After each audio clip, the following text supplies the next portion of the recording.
તો વિદ્યાર્થી મિત્રો, નાણાકીય નીતિ અંગેની અહીંયા વાત કરવામાં આવેલી છે.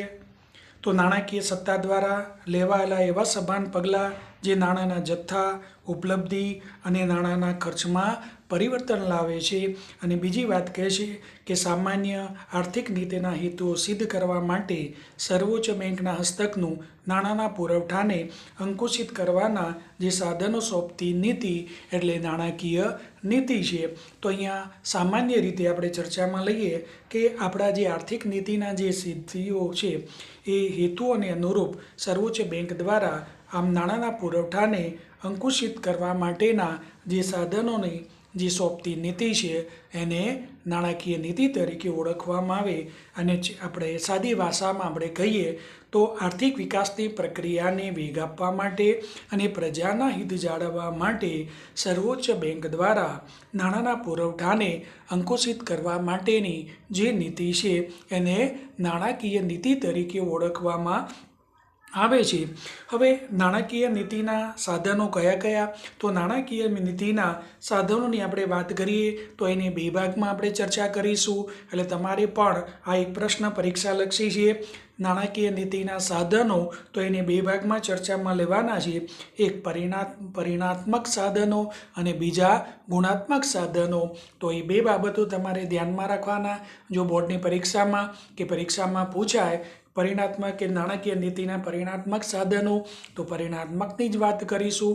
ગુણાત્મક સાધનો વિશેની સમજૂતી આવે તો ગુણાત્મક સાધનોની જ આપણે વાત કરીશું. તો એ પણ તમે ધ્યાનમાં રાખજો. હવે આપણે પરિણાત્મક સાધનો છે એને આપણે ચર્ચામાં આગળ વધારીએ છીએ. તો પરિણાત્મક કયા કયા સાધનો છે? તો એને સામાન્ય સાધનો તરીકે પણ ઓળખવામાં આવે છે.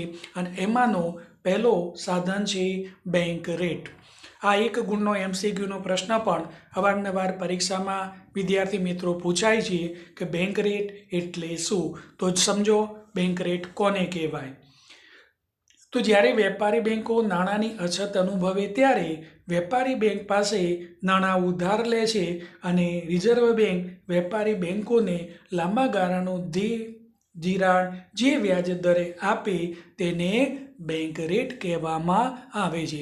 ફરીથી એક વખતે જોઈએ તો વિદ્યાર્થી મિત્રો, વેપારી બેંકોને કેટલીક વખતે નાણાંની અછત અનુભવે છે, નાણાંની તૂટ પડતી હોય છે, તો RBI પાસેથી આમ નાણાં ઉધાર લે છે અને RBI વેપારી બેંકોને લાંબા ગાળાનું ધિરાણ જે વ્યાજના દરે આપે એને બેંક રેટ તરીકે ઓળખવામાં આવે છે.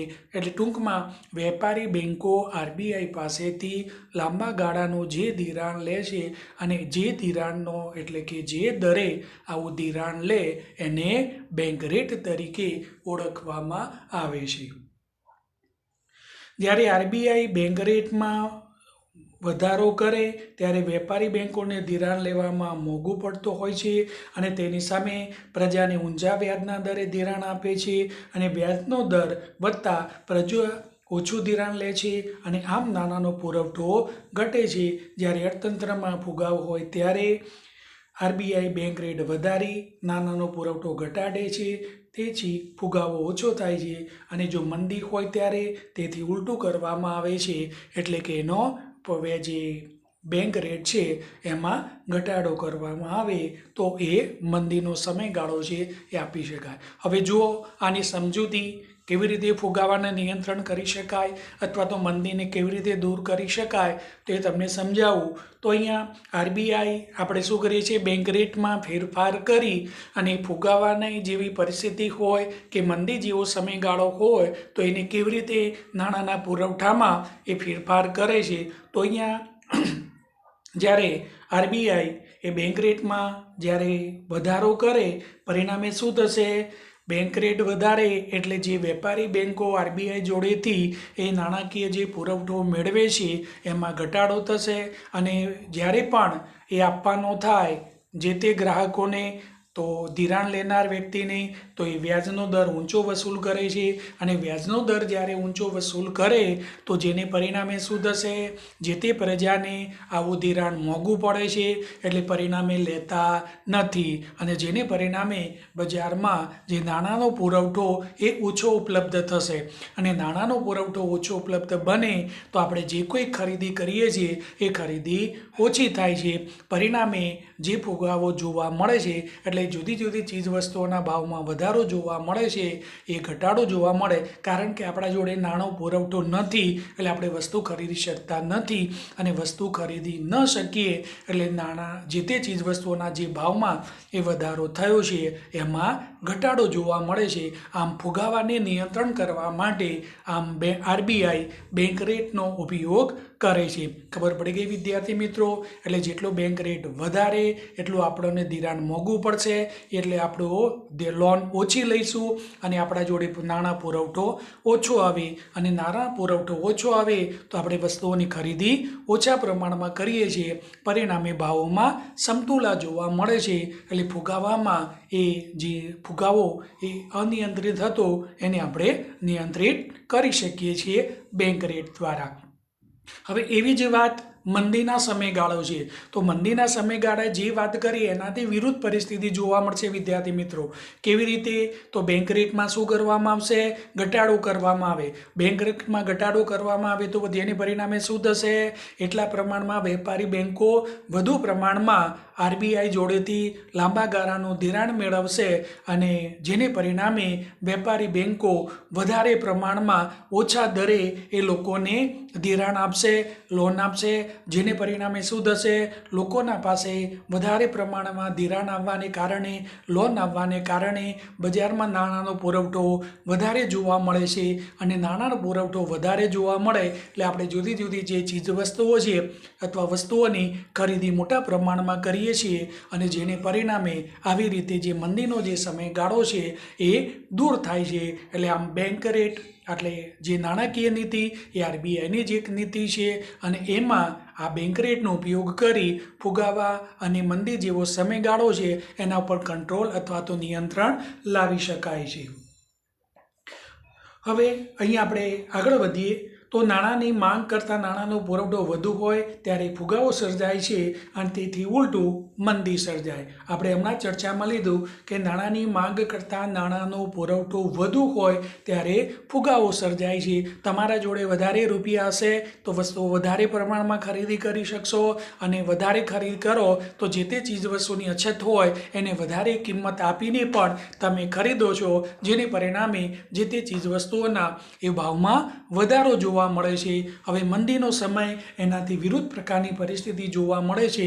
નાણાંની માંગ વધુ જોવા મળે છે, સામે નાણાંનો પુરવઠો ઓછો હોય છે. પરિણામે અહીંયા મંદી જેવો સમયગાળો આવે છે તો એની પણ આપણે ચર્ચા કરી. તો આમ બેંક રેટ ખૂબ નીચો રાખવાની નીતિને સસ્તા નાણાંની નીતિ તરીકે ઓળખવામાં આવે, જેને બેંક રેટ ખૂબ ઊંચો રાખવાની નીતિને માંગા નાણાંની નીતિ તરીકે પણ એ ઓળખવામાં આવે છે. હવે છેલ્લા કેટલાક વર્ષોથી આરબીઆઈ નાણાંના પુરવઠો બેંક રેટ દ્વારા નિયંત્રિત કરવાને બદલે રેપો રેટ અને રિવર્સ રેપો રેટ જેવા જે બે સાધનોનો ઉપયોગ કરીને એમાં ફેરફાર કરી શકે છે. બેંક રેટ લાંબા ગાળાનો રેટ છે માટે તે ટૂંકા ગાળામાં બદલાતો નથી, જ્યારે રેપો રેટ અને રિવર્સ રેપો રેટ ટૂંકા ગાળાની બદલી શકાય છે. આથી ટૂંકા ગાળાની માટે એ નિયંત્રણ એ સરળ બને છે. તો અહીંયા આ પ્રકારની પરિસ્થિતિ જોવા મળે તો કેટલાક સમયગાળા દરમિયાન ભારતમાં બેંક રેટનું પ્રમાણ શું હતું એવું એક બાજુમાં વિદ્યાર્થી મિત્રો એ કોષ્ટક આપેલું છે તે તમે જોઈ શકો છો કે 1953માં ભારતમાં બેંક રેટ કેટલો હતો તો 3.5% હતો. 1981માં એ 10% થયો, 1991માં 12% થયો અને 2016માં એ 7% જોવા મળે છે. હવે બેંક રેટમાં તમે 81 અને 91માં જોશો તો 10 અને 12% બેંક રેટ ઊંચો હતો. એનો મતલબ એવો થતો કે એ સમયગાળા દરમિયાન એ ફુગાવાનો દર ઊંચો હતો અને ફુગાવાને નિયંત્રણ લાવવા માટે આ ઊંચો બેંક રેટ એ રાખવામાં આવેલો હતો. 2016માં તમે જુઓ 7% જ જોવા મળે છે. એનો મતલબ કે ફુગાવાની પરિસ્થિતિ એ નિયંત્રણમાં હતી અને જેને પરિણામે એ 7% જેટલો જ એ જોવા મળે છે. હવે આપણે આગળ વધીએ છીએ. બીજું એક પરિણાત્મક સાધનની આપણે વાત કરવાની છે. તમારે બેંક રેટ વિશેના 2-3 જે શબ્દો તમને મળે કે બેંક રેટ એટલે શું, કોણ લે છે, કેવી રીતે ફુગાવાને નિયંત્રણ કરી શકાય, મંદીનો સમયગાળો કેવી રીતે દૂર કરી શકાય, આ બાબતો પણ તમારે ધ્યાનમાં રાખવાની છે અને એને લગતા જે પ્રશ્નો છે એ તમારે તૈયાર કરવાના છે. હવે આપણે રેપો રેટ અને રિવર્સ રેપો રેટ કેવી રીતે ઉપયોગમાં લેવાય. હવે આપણે બેંક રેટને લાંબા ગાળા સમયગાળા માટેનો એક સાધન છે, એને વારે ઘડી એમાં ફેરફાર લાવી શકાતો નથી. તો એના માટે RBI શું કરે છે, રેપો રેટ અને રિવર્સ રેપો રેટ જેવા 2 સાધનોનો ઉપયોગ કરી અને અહીંયા એ કામ કરે છે. તો આપણે એની ચર્ચા કરીએ મિત્રો. તો આ 2 શબ્દો પણ અહીંયા અભ્યાસમાં લેવાના થશે. રેપો રેટ એટલે શું અને રિવર્સ રેપો રેટ એટલે શું, આ શબ્દ પણ તમારે તૈયાર કરવાનો છે. MCQનો 1 ગુણનો પ્રશ્ન એ મળી શકે. જ્યારે વેપારી બેંકો ખૂબ ટૂંકા ગાળા માટે, અહીંયા શબ્દ ધ્યાન રાખજો, જ્યારે વેપારી બેંકો ટૂંકા ગાળા માટે એટલે 1 દિવસ માટે હોય, 7 દિવસ માટે હોય કે 15 દિવસ ગાળા માટે જ્યારે નાણાંનો જરૂર પડે ત્યારે RBI પાસેથી આ પ્રકારના નાણું લે છે. જે દરે RBI વેપારી બેંકોને આવું નાણું આપે તેને રેપો રેટ કહેવામાં આવે છે. એટલે વેપારી બેંકોને નાણાંની જરૂરિયાત ઊભી થાય તો RBI પાસેથી આવા ટૂંકા સમયગાળા માટે, હવે ટૂંકો સમયગાળો એટલે કેટલો, 1 દિવસ માટે, 7 દિવસ માટે કે 15 દિવસ માટે RBI પાસેથી વેપારી બેંકો જે દરે આ નાણાં મેળવે છે અને બેંકોને આવું નાણું RBI આપે છે એને રેપો રેટ તરીકે ઓળખવામાં આવે છે. એટલે બરોબર તમારે ધ્યાનમાં રાખવાનું છે કે રેપો રેટ એટલે શું. તો વેપારી બેંકો રિઝર્વ બેંક પાસેથી ટૂંકા સમયગાળા માટે જે દરે RBI પાસેથી વેપારી બેંકો નાણાં લે છે એને આપણે રેપો રેટ તરીકે ઓળખવામાં આવે છે. હવે આવો રેપો રેટ એ એક રીપર્ચેજ રેટ જ છે. એટલે ટૂંકા ગાળાનું આવું એક ધિરાણ લેવા માટે વેપારી બેંકો RBIને મોટાભાગે કોઈ વટાવ દરે પોતાની લેવાની જે શરતે પોતાની પાસે રહેલી જે જામીનગીરીઓ વેચે છે અને આ વટાવનો દર એટલે રેપો રેટ તરીકે પણ ઓળખવામાં આવે છે.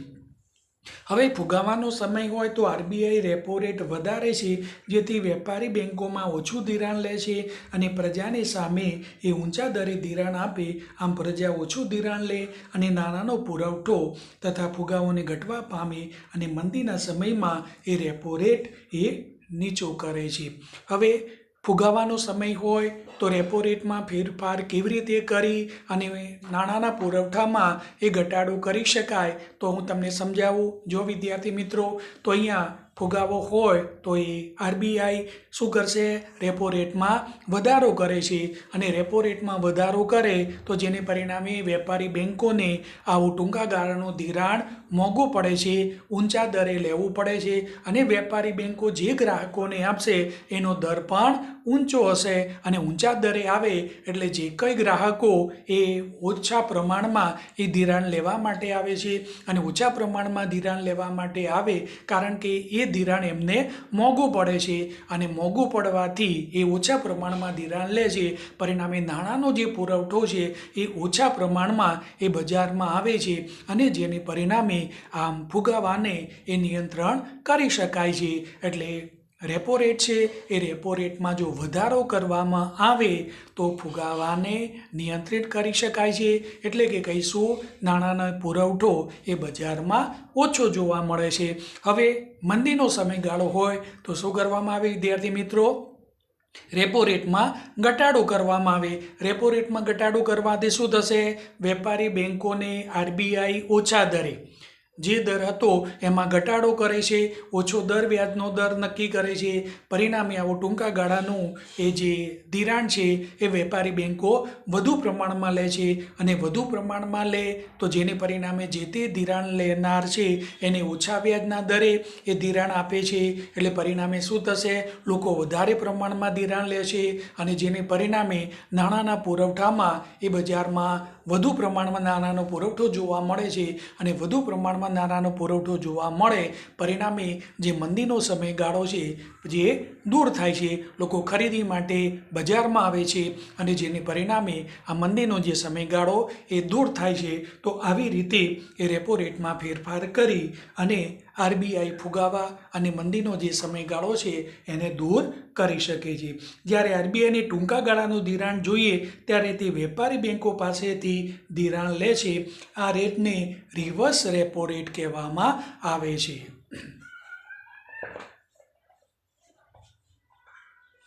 તો રિવર્સ રેપો રેટ કોને કહેવાય વિદ્યાર્થી મિત્રો? ફરીથી ધ્યાનમાં લઈ લો. અહીંયા જે વાત આવે છે તે કે જ્યારે આરબીઆઈની ટૂંકા ગાળાનું ધિરાણ જોઈએ, હવે પહેલા વખત આપણે રેપો રેટમાં શું જોતા હતા વિદ્યાર્થી મિત્રો? કે વેપારી બેન્કોને નાણાંની જરૂરિયાત હોય, ટૂંકા ગાળા માટેની હોય તો આરબીઆઈ પાસેથી ધિરાણ લેતા. હવે અહીંયા રિવર્સ રેપો રેટમાં શું છે? આરબીઆઈને ધ્યાન રાખજો, અહીંયા કોને જરૂર છે નાણાંની? આરબીઆઈને ટૂંકા ગાળા માટે ધિરાણ જોઈએ, અને તે વેપારી બેન્કો પાસેથી ધિરાણ લે છે, અને આવા રેટને રિવર્સ રેપો રેટ કહેવામાં આવે છે. ખબર પડી ગઈ હશે મિત્રો? રેપો રેટમાં વેપારી બેન્કો આરબીઆઈ પાસેથી ધિરાણ લે છે, જ્યારે રિવર્સ રેપો રેટમાં આરબીઆઈ વેપારી બેન્કો પાસેથી ટૂંકા સમયગાળા માટેનું જે ધિરાણ લે છે એને રિવર્સ રેપો રેટ તરીકે ઓળખવામાં આવે છે. બંને શબ્દો અલગ અલગ છે, બંનેની સમજૂતી તમે શાંતિથી જે અહીં આપ્યું છે બુકમાં એનો ઉપયોગ કરી અને એને તમે સમજૂતી મેળવી લેજો. જ્યારે રિવર્સ રેપો રેટ વધુ હોય ત્યારે વેપારી બેન્કોને આરબીઆઈને લોન આપવા માટેનું વધુ આકર્ષણ થાય છે, અને તેઓ વધારાના નાણાં આરબીઆઈને ધિરાણ પેટે આપે છે. આમ તેઓ સામાન્ય પ્રજાને ઓછું ધિરાણ આપી શકે છે, અને બજારમાં નાણાંનો પુરવઠો ઘટે છે, અને રિવર્સ રેપો રેટ નીચો હોય ત્યારે તેથી નાણાંનો પુરવઠો વધે છે. રેપો રેટ અને રિવર્સ રેપો રેટ બંને વિરોધાભાસી બાબતો છે વિદ્યાર્થી મિત્રો. પહેલામાં વેપારી બેન્કો આરબીઆઈ જોડેથી નાણાં મેળવે છે. અહીંયા રિવર્સ રેપો રેટમાં આરબીઆઈ વેપારી બેન્કો પાસેથી એ નાણાંનો જથ્થો મેળવે છે, તો જેને રિવર્સ રેપો રેટ તરીકે ઓળખવામાં આવે. હવે રિવર્સ રેપો રેટમાં શું? કે જો રિવર્સ રેપો રેટનો દર વધુ હોય તો વેપારી બેન્કો આરબીઆઈને વધુ પ્રમાણમાં એ નાણાંનો જથ્થો એ પૂરો પાડે છે, અને જેને પરિણામે એ વેપારી બેન્કોને વધુ પ્રમાણમાં એ સવલતો અથવા તો આરબીઆઈને નાણાં આપવાનું આકર્ષણ થાય છે, અને વધારાના નાણાં એ આરબીઆઈને આપે છે. પરિણામે સામાન્ય પ્રજાને ઓછા પ્રમાણમાં એ નાણાંનો જથ્થો ઉપલબ્ધ બને છે, કારણ કે મોટાભાગનો જથ્થો આરબીઆઈને ધિરાણમાં આપેલો છે. પરિણામે આ પ્રકારની પ્રક્રિયા જોવા મળે છે. હવે એનાથી વિરુદ્ધ જો રેપો રેટ જે રિવર્સ રેપો રેટ જો એનો સામાન્ય રીતે દર ઓછો હોય તો વેપારી બેન્કો ઓછા પ્રમાણમાં આરબીઆઈને ધિરાણ આપશે ટૂંકા ગાળા માટેનું, અને સામાન્ય પ્રજાને એ વધુ પ્રમાણમાં ઓછા દરે એ ધિરાણ આપે છે. પરિણામે એ નાણાંનો પુરવઠો એ બજારમાં વધારે પ્રમાણમાં જોવા મળે છે. તો અહીંયા પણ આ બાબત એ જોવા મળે છે. હવે છેલ્લા કેટલાક સમયગાળા દરમિયાન ભારતમાં રેપો રેટ અને રિવર્સ રેપો રેટ કેવા પ્રમાણમાં હતો એનો સમયગાળો અહીંયા આપણે આપેલો છે. તો જાન્યુઆરી 2006માં રેપો રેટનું પ્રમાણ હતું 6.5%, રિવર્સ રેપો રેટ હતો 5.5%. માર્ચ 2010માં એ 5% હતો અને રિવર્સ રેપો રેટ હતો 3.50%. ઓગસ્ટમાં હતો 2016માં 6.5% અને 6% હતો. તો અહીંયા આ પ્રકારના સ્ત્રોત એ વિવિધ સંસ્થાઓ દ્વારા આપણને પ્રાપ્ત થયેલા છે, જે આપણે અભ્યાસમાં લીધા. તો અહીંયા પરિણાત્મક જે સાધન છે નાણાકીય નીતિ માટેનું જે રેપો રેટ અને રિવર્સ રેપો રેટ એની આપણે ચર્ચા કરી વિદ્યાર્થી મિત્રો. હવે આપણે આગળ વધીએ છીએ અને ત્યાર પછીનો ત્રીજો મુદ્દો છે આપણો કે કપરા સમયમાં સ્થિરતા લાવવા માટેની જોગવાઈ. તો આ એક વિશિષ્ટ જોગવાઈ છે કે જ્યાં સતત કપરા સંજોગોમાં અને નાણાંની જ્યારે કટોકટી અથવા તો અછત સર્જાય છે તેવા સમયે વેપારી બેન્કો આરબીઆઈ પાસે સરકારી જામીનગીરીઓ મૂકીને નિર્ધારિત દરે ધિરાણ લે છે. આ દર રેપો રેટ કરતાં વધુ હોય છે અને 2016માં આ દર 7% હતો, જેને માર્જિનલ સ્ટેન્ડિંગ ફેસિલિટી એ કહેવામાં આવે છે. હવે કપરા સમયમાં સ્થિરતા લાવવા માટેની જોગવાઈ આ એક સાધનનો ઉપયોગ કરીને પણ એ આપણે જે તે ફુગાવો અને મંદીમાં આ પ્રકારનો ફેરફાર કરી શકીએ. તો આ એક વિશિષ્ટ પ્રકારની જોગવાઈ છે અને જ્યારે કપરો સમય એટલે જેને આપણે કટોકટીનો સમયગાળો અથવા તો જ્યારે નાણાંની અછત હોય બજારમાં, તો એવા સંજોગોમાં આ કપરા સમયની એ પરિસ્થિતિ છે એમાં સ્થિરતા લાવવા માટે શું કરશે? વેપારી બેન્કો કોના જોડેથી? આરબીઆઈ જોડેથી શું કરશે? પોતાની જોડે રહેલી જે સરકારી જામીનગીરીઓ છે એ જામીનગીરીઓ કોના ત્યાં? આરબીઆઈ પાસે ગીરે મૂકીને અને નિર્ધારિત દરે, એમાં ચોક્કસ દર નક્કી જ હોય છે, એ દરે એ ધિરાણ લેતા હોય છે અને એ આ દર એ રેપો રેટ કરતાં પણ વધુ જોવા મળે છે. અને 2016માં એનું પ્રમાણ હતું એ 7%નો હતો, જેને માર્જિનલ સ્ટેન્ડિંગ ફેસિલિટી તરીકે પણ એ ઓળખવામાં આવે છે. ત્યાર પછી આવે છે રોકડ અનામત પ્રમાણનો ફેરફાર. તો આ પ્રકારના જે ફેરફારો છે અને કયા પ્રકારમાં આ ફેરફાર લાવી શકાય એ ખૂબ જ મહત્ત્વનો અને અગત્યનો મુદ્દો છે વિદ્યાર્થી મિત્રો.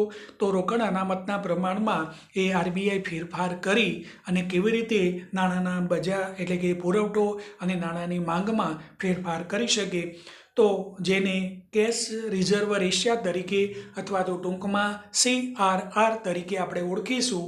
અને આરબીઆઈની 1934ની ધારા મુજબ દરેક વેપારી બેન્કોએ પોતાની થાપણોના અમુક ટકા જેટલી રકમ આરબીઆઈ પાસે રોકડ અનામત રાખવાની હોય છે. તો અહીંયા 1934ના કાયદા પ્રમાણે 1900 જેને આપણે શેડ્યુલ્ડ બેંક તરીકે ઓળખવામાં આવે, આવી તમામ એ વેપારી બેન્કો કે જે કોઈ સહકારી બેન્કોએ પોતાના જે કોઈ થાપણો છે એ થાપણોમાંથી અમુક ટકા લેખે એ આરબીઆઈમાં થાપણો રોકડ અનામતનું પ્રમાણ રાખવું જ પડે છે.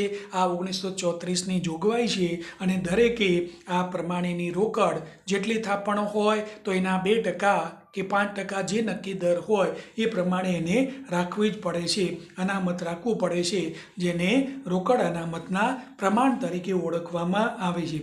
શરૂઆતના વર્ષોમાં આ પ્રમાણ ચાલુ ખાતાની થાપણોમાં 5% અને લાંબા ગાળાની થાપણોમાં 2% જેટલું નક્કી હતું. તો શરૂઆતના વર્ષોમાં રોકડ અનામતનું પ્રમાણ કેટલું હતું વિદ્યાર્થી મિત્રો? 5%. તો તમે માન લો કે એક 100 રૂપિયા હોય, 100 રૂપિયાની થાપણ હોય તો એના 5% એટલે 5 રૂપિયા તમારે ક્યાં રાખવા પડે? આરબીઆઈમાં થાપણ તરીકે રાખવા જ પડે. અને લાંબા ગાળાની જે થાપણો છે એને કેટલા ટકા લેખે? 2% લેખે. એટલે 100એ 2 રૂપિયા એને ક્યાં મૂકવા પડશે? રિઝર્વ બેંકમાં એ રોકડ અનામતના થાપણ સ્વરૂપે એને મૂકવા જ પડે છે. અને બાકીની જે રકમ રહે એનું જે પોતે ધિરાણ કરી શકે છે. બધી જ રકમનું એ જે કોઈ થાપણો હોય એનું ધિરાણ કરી શકાતું નથી. 1962 પછી કુલ થાપણોના 3%થી 15% વચ્ચે એ CRR રાખવાનું એ નક્કી થયું છે અને આરબીઆઈ જરૂરિયાત મુજબ CRRમાં બદલાવ લાવી શકે છે. અને 1962ની એ આરબીઆઈની ગાઈડલાઈન પ્રમાણે એમાં થાપણોના કેટલા ટકા? 3%થી માંડી અને 15% વચ્ચેનું ACR એટલે કે CRR રોકડ અનામતનું પ્રમાણ એ રાખી શકે છે. એટલે એનો મતલબ માન લો કે આરબીઆઈ ગાઈડલાઈન આપે દરેક બેન્કોને કે 10% અનામત રાખવું રોકડ અનામતનું, તો સ્વાભાવિક રીતે 1000 રૂપિયા હોય તો 100 રૂપિયા આરબીઆઈમાં એને થાપણ તરીકે મૂકવા જ પડે અને બાકીના એ 900 રૂપિયાનું જ એ ધિરાણ કરી શકે છે। હવે આ શા માટે આવું CRR પ્રમાણ રાખવું પડે, તો એના માટે આપણે જોઈએ તો મિત્રો, CRRનો મુખ્ય હેતુ બેન્કિંગ વ્યવસ્થા પાસે પૂરતા પ્રમાણમાં રોકડ નાણાં રહે તે માટેનો છે, જેથી કોઈપણ સંજોગોમાં ઘણા બધા ગ્રાહકો પોતાની થાપણો પાછી ખેંચે તો તેમને આપવા માટે બેન્કો પાસે પૂરતા નાણાં ઉપલબ્ધ રહે એ માટેનું છે।